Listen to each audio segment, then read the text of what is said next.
Trump की पाकिस्तान आमद की खबर और अमेरिका और ईरान का बातचीत का दौर एक बार फिर से जुमेरात को इस्लामाबाद में शुरू होगा। इन दोनों खबरों ने भारतीय मीडिया को कोहराम मचाने पर मजबूर कर दिया है। अगर आप इतर या परफ्यूम के शौकीन हैं और ऐसी खुशबू की तलाश में हैं जिसका हर कोई पूछे, जिसकी लास्टिंग 24 आवर्स से भी ज़्यादा हो, ये हमारे चैनल का अपना ब्रांड है, नाम है मुर्शद। ऑर्डर करने के लिए दिए गए नंबर पर राब्ता करें। गोलियां हो रही हैं कि अमेरिका के सदर डोनाल्ड ट्रंप इस्लामाबाद का दौरा कर सकते हैं। बहुत अहम डेवलपमेंट, बहुत अहम खबर। और पाकिस्तान फिर से इस्लामाबाद में वार्ता करवाने की कोशिश कर रहा है। खबरें आ रही हैं कि अमेरिका और ईरान के बीच बैक चैनल बातचीत चल रही है। के बीच एक बड़ा डेवलपमेंट हुआ है और एक बार फिर जो इस्लामाबाद में बातचीत बेनतीजा रह गई थी, वो एक बार फिर परवान चढ़ते हुए दिखाई दे रही है। इस तरह की खबर है, इससे पहले भी उन्होंने किया है, वो कर सकते हैं जी। पुलिस की है, वॉल स्ट्रीट जर्नल ने भी इसका मेंशन किया है, न्यूयॉर्क टाइम्स ने भी आ रही है कि इसी गुरुवार को ईरान और अमेरिका के बीच एक बार फिर बातचीत हो सकती है और ये बात अमेरिका के बीच एक और नशिस्त होने जा रही है, वो भी जुमेरात को। ये दावा किसने? जेडी वेंस के बाद अब अमेरिकी सदर डोनाल्ड ट्रंप भी तो ये बड़ी खबर है। साजिद तारा रिपब्लिकन टाइम्स, सीबीएस और खुद ट्रंप ने क्या कहा इस सिलसिले में? के अलावा ईरानी सहाफी हैं अर्श अजीजी, उन्होंने ये ट्वीट किया कि ब्रेकिंग, ईरान अमेरिका बराह रास्त मुज़ाकरात का अगला दौर जुमेरात को इस्लामाबाद में होगा। तेहरान के एक जरिए ने मुझे बताया है, तो वो specifically in the spotlight, more guest expected in the capital, historic deals still on the cards. तो इस्लाम अब बताता हूं how Pakistan became a mediator, how did Pakistan achieve this amazing initiative. तो इसके पीछे कई रीजन है। पाकिस्तान की सालिसी में अमेरिका ईरान मुज़ाकरात के दूसरे राउंड की तैयारियां तेज हो गई हैं। जरा के मुताबिक मार और टिप्टी दोबारा आ रहे हैं पाकिस्तान, ईरानी और अमरीकी वफूद। जेडी वेंस बंदी के खात्मे से पहले अमेरिका और ईरान के दरमियान इस्लामाबाद में मुज़ाकरात के एक और राउंड की तजवीज दे दी है। एसोसिएटेड प्रेस अमेरिकी हुकाम ईरानियों के साथ दूसरी मुलाकात पर गौर कर रहे हैं। अमेरिकी टीवी सीएनएन ने दावा किया है कि अमेरिकी हुकाम होगा मुज़ाकरात का जहां पे खत्म हुआ था। जी हां दोस्तों, एक और छक्का मार दिया पाकिस्तान ने, कामयाब हो गया। खबरें आ रही हैं कि अमेरिका और ईरान के बीच बैक चैनल बातचीत चल रही है। चीन, पाकिस्तान, तुर्की, मिस्र इसमें मध्यस्थता कर रहे हैं।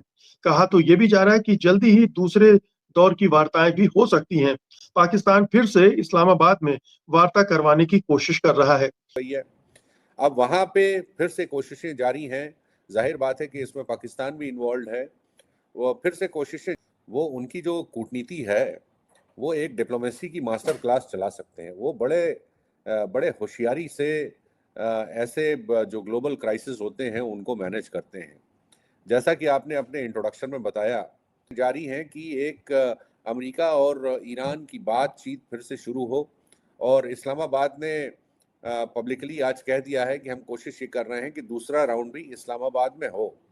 तो कुल मिला के जो मुझे जैसा अंदाज़ा था कि ये ब्लॉकेड जो है अमेरिका का स्ट्रेट ऑफ हॉर्मुज़ में, इसमें पॉस्चरिंग ज़्यादा है और कोई एक्शन जो होगा मुझे ऐसा नहीं लगता। मुझे जारी रहेगी। उनको लगता है कि ये 2-3 दिन 4 दिन ब्लॉकेड करेंगे, उसके बाद इस दौरान कोई ऐसा फिर रास्ता निकल आएगा कि साथ दूसरा राउंड जो है वो बातचीत का शुरू हो जाए, और फिर वो कहना शुरू कर देंगे कि ईरान हमसे भीख मांग रहा था बातचीत के लिए, तो इसलिए हम तैयार हो गए हैं। देखिए, अल्टीमेटली इसका रास्ता जो है वो बातचीत ही है। ये डोनाल्ड ट्रंप साहब जो हैं सिर्फ वहाँ पे अपने जहाज़ों को भेज के उन जहाज़ों का ईंधन जो है वो फूंक रहे हैं, उससे कुछ हासिल होने वाला है नहीं। रहेगा कि वो ईरान को मिलिट्री इक्विपमेंट या हार्डवेयर देते हुए पकड़ा जाए। वो चाइनीज़ अगर देंगे भी तो बहुत होशियारी से देंगे, चोरी छुपे देंगे। ऐसे करेंगे कि वो दो वेस्टर्न कंट्रीज़ को, या यूरोपियन, ये जो अमेरिका है या दूसरी वेस्टर्न कंट्रीज़ हैं, उनको इस बात की हवा ना लगे। और उनके पास तरीके हैं, इससे पहले भी उन्होंने किया है, वो कर सकते हैं जी। ये बताइए कि अभी आपने भी चर्चा की और बहुत सारे जो पश्चिमी मीडिया है वो कह रहे हैं कि बातचीत चल रही है और अब जल्दी वो इन पर्सन बातचीत हो सकती है। इसका क्या मतलब है? ये क्या गॉसिप है, कयास है, स्पेकुलेशन है, या इसमें कुछ ठोस बात भी आपको लग रही? नहीं, देखिए, ये सब खबरें जो हैं ये लीक की जाती हैं, ये प्लांट की जाती हैं, और ये खबर सीएनएन ने भी पब्लिश की है, वॉल स्ट्रीट जर्नल ने भी इसका मेंशन किया है, न्यूयॉर्क टाइम्स ने भी मेंशन किया है। तो ये जाहिर बात है कि कुछ बैकग्राउंड में बातचीत चल रही है, और इसको, इन चीज़ों को लीक इसलिए किया जाता है कि देखें कि माहौल क्या है, इसका रिएक्शन क्या आता है ईरान की तरफ से। पाकिस्तान ने भी जब खुल के कहा है कि हम दूसरा राउंड होस्ट करने के लिए तैयार हैं, इसका जब तक पाकिस्तान को कोई एश्योरेंस नहीं मिलेगा दोनों साइड से, जब तक ऐसी बात वो पब्लिकली करेंगे नहीं।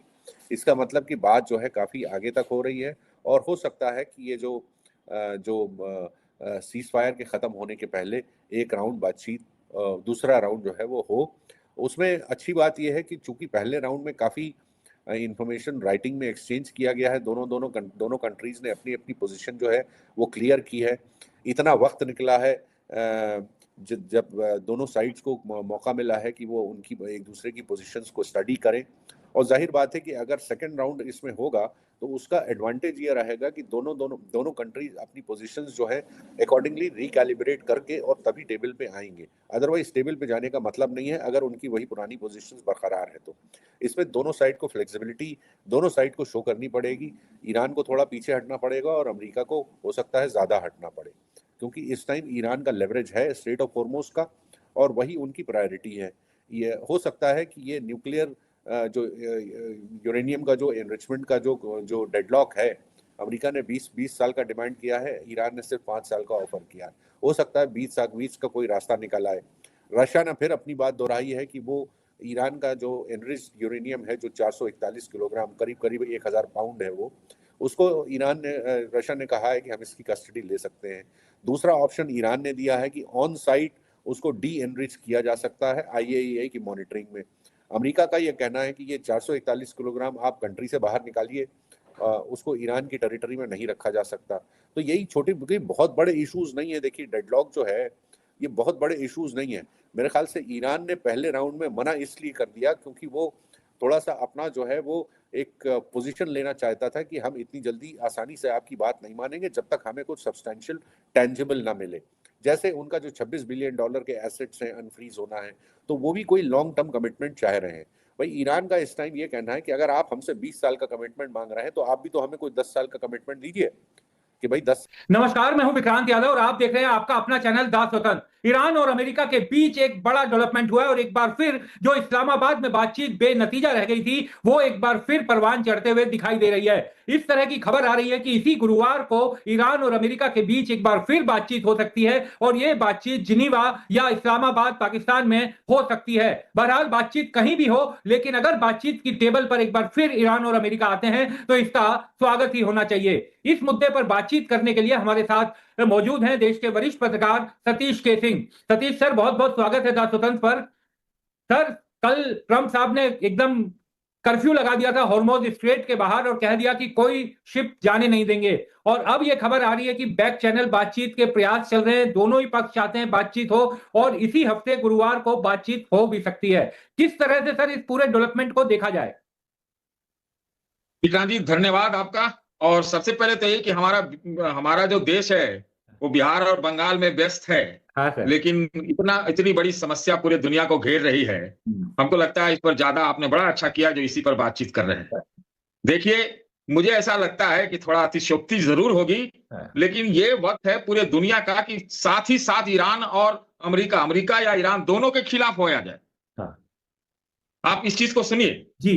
मैं अगर आपके पुराने वीडियो में जब आप साथ बातचीत कर रहे थे तो मैं पहले दिन से कह रहा हूं कि ये बातचीत फेल नहीं हुआ है। ये बातचीत फेल नहीं हुआ है, इसकी ओर मैंने इशारा किया था और यही बात सामने आ रही है कि अब वो फिर से नया राउंड बातचीत होना है और इस्लामाबाद में होता है, जनीवा में। ऐसे मेरा मत कहता है कि शायद इस बार जनीवा में हो। अच्छा, है कि नहीं जी? हाँ। दूसरी चीज ये है कि जब मैं कह रहा हूं, एक बड़ा स्टेटमेंट दे रहा हूं कि भाई ईरान और अमेरिका दोनों के खिलाफ होना चाहिए, क्योंकि ये जो तेल बंदी हुई है ये तो दोहरा तेल बंदी है ना। अगर दोहरा तेल बंदी है कि भाई ईरान ने अपने राजनीतिक और अपने राष्ट्रीय हित में उसने हॉर्मुज को बंद कर रखा है, और दूसरा जो आता है उसका दुश्मन है उसने पूरे उसका तेल बंदी किया हुआ है, पूरे हॉर्मुज के उधर उस इलाके का। तो ये तो डबल तालाबंदी हो गई ना। तो बाकी जो दुनिया के लोग तेल लेते हैं उनमें जो हाहाकार है, तो अगर अमेरिका की इच्छा है कि पूरे दुनिया को ईरान के हॉर्मुज बंद करने से निजात दिलाया जाए, तो फिर आप नाकेबंदी क्यों करोगे? आप ये बताओ ना। चैमगोइयां हो रही हैं कि अमेरिका के सदर डोनाल्ड ट्रंप इस्लामाबाद का दौरा कर सकते हैं। बहुत अहम डेवलपमेंट, बहुत अहम खबर, और मैं कहता हूं कि ये इस वक्त की सबसे बड़ी खबर है कि वॉशिंगटन में बाकायदा ये चैमगोइयां हो रही हैं कि जेडी वेंस के बाद अब अमेरिकी सदर डोनाल्ड ट्रंप भी पाकिस्तान का दौरा कर सकते हैं। खबर है। साजिद तारा रिपब्लिकन रहनुमा हमारे साथ मौजूद है, उन्हीं से जान लेते हैं, बड़ा क्लोज है वो। साजिद साहब, ये जो चैमगोइयां चल रही है इसमें कितनी सदाकत है साजिद साहब? देखिए, एक तो न्यूयॉर्क के कई जरीदों ने इस चीज के बारे में लिखा है कि इनर सर्कल से यह खबर निकली है कि डोनाल्ड ट्रंप में गो टू इस्लामाबाद, उसकी वजह यह है कि डोनाल्ड ट्रंप साहब खुद ईरानी डेलीगेशन के साथ एंगेज करना चाहते हैं, उनसे मिलना चाहते हैं। दूसरा, आज डोनाल्ड ट्रंप साहब ने खुद प्रेस कॉन्फ्रेंस की और जो ट्वीट किए उनमें उसमें उन्होंने पाकिस्तान के रोल को सराहा और फिर उन्होंने ये भी कहा कि हमारे बड़े अच्छे लोगों के साथ बातचीत चल रही है ईरान के अंदर। और फिर उसके बाद अब से तकरीबन 2 घंटे पहले जेडी वैंस साहब फॉक्स चैनल पर आए और उन्होंने फिर हमारे फील्ड मार्शल, प्राइम मिनिस्टर और सारी चीजों को सराहा और उन्होंने बिल्कुल जो उनकी सारा इंटरव्यू था सारा पॉजिटिव था, उसमें कुछ भी ऐसा थ्रेटनिंग नहीं था, मूविंग फॉरवर्ड था। और दर हकीकत इस वक्त वाशिंगटन डीसी में 2 जगह जो वो खुल के सामने आ रही थी, जेनेवा और इस्लामाबाद अगेन। तो मेरे ख्याल में और फिर उसके बारे में ज्यादातर लोगों का अभी भी अंदिया है कि अगला कट फिर दोबारा इस्लामाबाद में होगा और डोनाल्ड ट्रंप साहब, प्रेसिडेंट ट्रंप जो है एक्साइटेड है और ये 47 ईयर्स के बाद जो है पहली दफा जेडी वैंस साहब जो है ईरानी डेलीगेशन या ईरानी किसी भी गवर्नमेंट ऑफिशियल के साथ वो एंगेज हुए हैं। और मैं जहां तक देख रहा हूं कि president Trump is excited himself, वो खुद ये सीज फायर या विक्ट्री या पीस की ट्रॉफी जो है वो लेना पसंद करेंगे कि मैंने नवी जंग को रोका है, नवी वर्ल्ड। मंगल है 14 अप्रैल 2026। जबल सुबह खुसूसी बिलों के साथ आपको खुशामदीद कहते हैं। इस्लामाबाद में ईरान और अमेरिका के बीच एक और नशिस्त होने जा रही है, वो भी जुमेरात को। ये दावा किसने किया? बाद में CNN, न्यूयॉर्क टाइम्स, CBS और खुद ट्रंप ने क्या कहा इस सिलसिले में? इस्लामाबाद से कुछ मोतबर हलकों ने हमें क्या खबर दी? ये है बुनियादी मौजू जो हमें देखते हैं उनकी खिदमत में अर्ज है। और उन्हें याद होगा कि जो कहते हैं जी पाकिस्तानी सहाफ़ी भी खबर नहीं देते, तो हम पहला जब राउंड हुआ था उसके फ़ौरन बाद सुबह सवेरे आपसे अर्ज की थी कि बैकडोर रवाबित जारी हैं, इंटैक्ट हैं, जिसकी तस्दीक अब ईरानियंस भी कर रहे हैं और अमरीकी भी, और बहुत जल्द दूसरी नशिस्त भी होगी।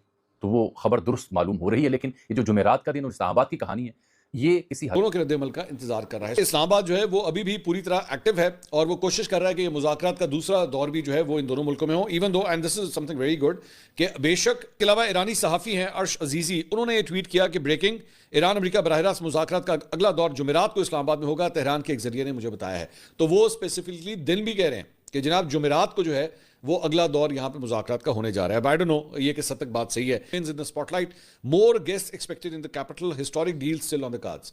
तो इस्लामाबाद का नाम जो है वो 3 मुख्तलिफ जगहों के ऊपर जो है वो कोट किया गया है। CNN के ऊपर भी आया है, इसके साथ साथ अर्श अजीज़ी जो एक ईरानी जर्नलिस्ट उन्होंने कहा है, और एक पाकिस्तानी जर्नलिस्ट कामरान यूसुफ, इन 3 सोर्सेज ने। अब बताता हूँ how Pakistan became a mediator, how did Pakistan achieve this amazing initiative। तो इसके पीछे कई रीजन है। सबसे पहले तो the leadership और the ability of Field Marshal Asim Munir to speak to all sections, his closeness with US because he was invited personally by Donald Trump, so Donald Trump के साथ उनका personal I think WhatsApp भी चलता होगा, which is very rare, very rare कि army chief could be one-on-one with an American president or any president, and that to a superpower. So that helped. Secondly, Pakistan maintained total neutrality, so they won the trust of them.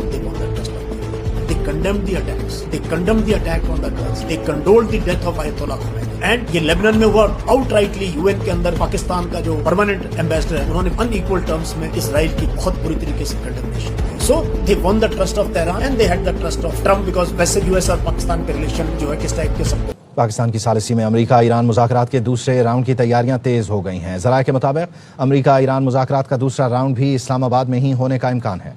मुज़ाकराती मार ओए deputy, दोबारा आ रहे हैं पाकिस्तान, ईरानी और अमरीकी वफूद। JD Vance, Abbas सिरागची और बाकिर कारीबाज चंद दिनों में दोबारा आएंगे पाकिस्तान और एक बार फिर करेंगे मुज़ाकरात। जैसे कि आपने देखा कि भारतीय मीडिया किस तरह चीखो पुकार कर रहा है कि एक बार फिर से ईरान और अमेरिका पाकिस्तान में जुमेरात के दिन मिलेंगे और जंग के बारे में बात करेंगे। पाकिस्तान एक बार फिर से अहम किरदार अदा करने को तैयार, जिसे देखकर भारतीय मीडिया काफ़ी परेशान हो रहा है। और साथ ही ट्रंप की पाकिस्तान आने की खबर ने तो भारतीय मीडिया की नींदें उड़ा दी हैं। अगर आप भारतीय मीडिया का रिएक्शन पाकिस्तान पर देखना और सुनना पसंद करते हैं तो चैनल को सब्सक्राइब करें। अगली वीडियो में मुलाकात होगी, तब तक के लिए अल्लाह हाफ़िज़।